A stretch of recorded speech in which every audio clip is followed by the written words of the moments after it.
আসসালামু আলাইকুম। আশা করি আপনারা সকলেই ভালো আছেন। তো বরাবরের মতো আমি আজকে একটি নতুন ঘটনা নিয়ে আপনাদের সামনে উপস্থিত হয়েছি। ঘটনাটি আমি সেইভাবেই বলবো, যেভাবে ঘটনাটি লেখা আছে। আমি সেইভাবে বলার চেষ্টা করব। তো শুরুতেই লেখক লিখেছেন যে দয়া করে আমার নাম এবং আমার পরিচয়টি গোপন রাখবেন। আশা করি আপনি ভালো আছেন। তো আমি যে ঘটনাটি লিখতে যাচ্ছি সেটি একটি ভয়ঙ্কর ঘটনা। সেই ঘটনাটি মনে করলে আজও আমার গা শিউরে ওঠে। সেই রাতটা ছিল একটি অদ্ভুত রাত, একদম শান্ত শিষ্ট। গ্রামে বিদ্যুৎ ছিল না, চারপাশে শুধু ঝিঝি পোকার শব্দ আর দূরের নদীর পানির ছলছল আওয়াজ। আমি তখন আমার মামার বাড়িতে বেড়াতে গেছি। নদীর ধারে পুরনো একটা গ্রাম, নাম কাঞ্চন। লোকজন বলে ওই গ্রামের পেছনে একটা পুরাতন শ্মশান ঘাট আছে, যেখানে রাতে নাকি অদ্ভুত সব ঘটনা ঘটে। কেউ বলে সেখানে এক সময় এক ত্রান্তিক থাকত, যে সেখানে জাদু মন্ত্র করত, যার মৃত্যুর পর আজও নাকি সে সেই জায়গাটি ছাড়েনি। আমি এসব কথা একদম বিশ্বাস করতাম না, কিন্তু সেদিন রাতে জানি না কেন আমার কৌতূহলটা জেগে উঠল। আমি মোবাইলের টর্চ জেলে বেরিয়ে পড়লাম সেই শ্মশানের উদ্দেশ্যে।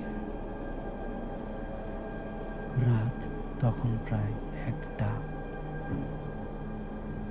চাঁদ মেঘের আড়ালে লুকিয়ে আছে, বাতাস ভারী, গন্ধটা কেমন যেন পোড়া আর ভেজা মাটির মতো। আমি যখন ঘাটের কাছে পৌঁছালাম তখন দেখলাম একটি প্রদীপ জ্বলতেছে একদম মাঝখানে। প্রদীপের চারপাশে গোল দাগ কাটা, মাটিতে সাদা ছাই ছড়ানো, যেন কেউ সদ্য কোনো তন্ত্রমন্ত্র করেছে। হঠাৎই কানে এলো একটি মৃদু আওয়াজ, ফিরে যা, তুই ফিরে যা। আমি চারপাশে তাকালাম, কেউ নেই, শুধু বাতাস বইছে, কিন্তু গাছের পাতা নড়ছে না।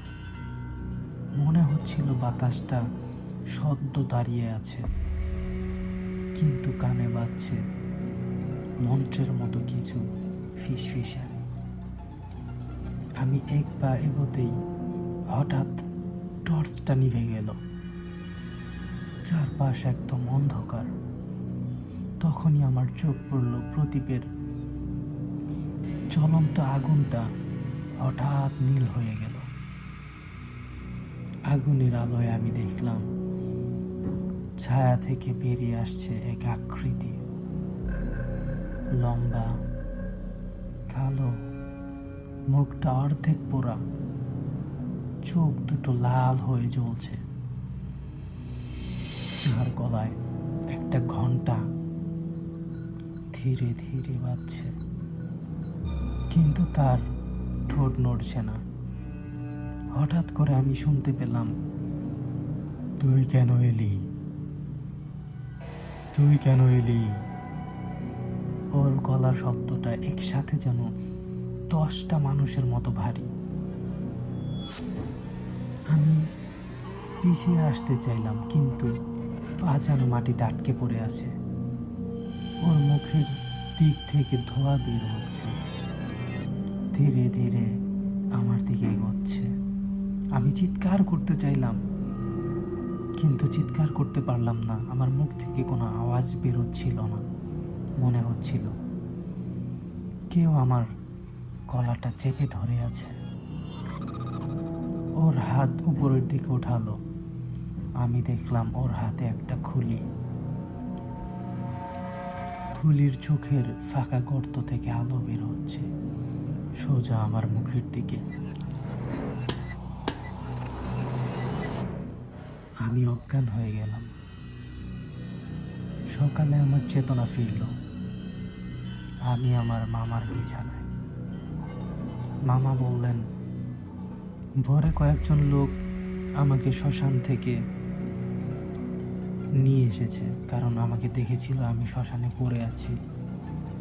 কিন্তু আশ্চর্য ব্যাপার, আমার কপালে তখনও ছিল ছাইয়ের দাগ, আর হাতে একটা ঘন্টা বাঁধা ছিল। কে বাঁধলো, কিভাবে বাঁধলো, কেউ জানে না।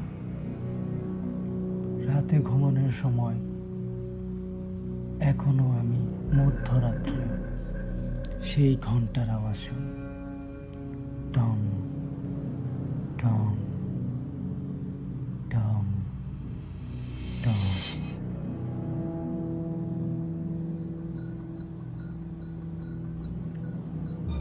তুমি যদি কোনোদিন মধ্যরাত্রে কোনো ঘন্টার আওয়াজ শোনো, মনে রেখো তোমাকে কেউ ডাকছে, কাল রাত্রির তান্ত্রিক।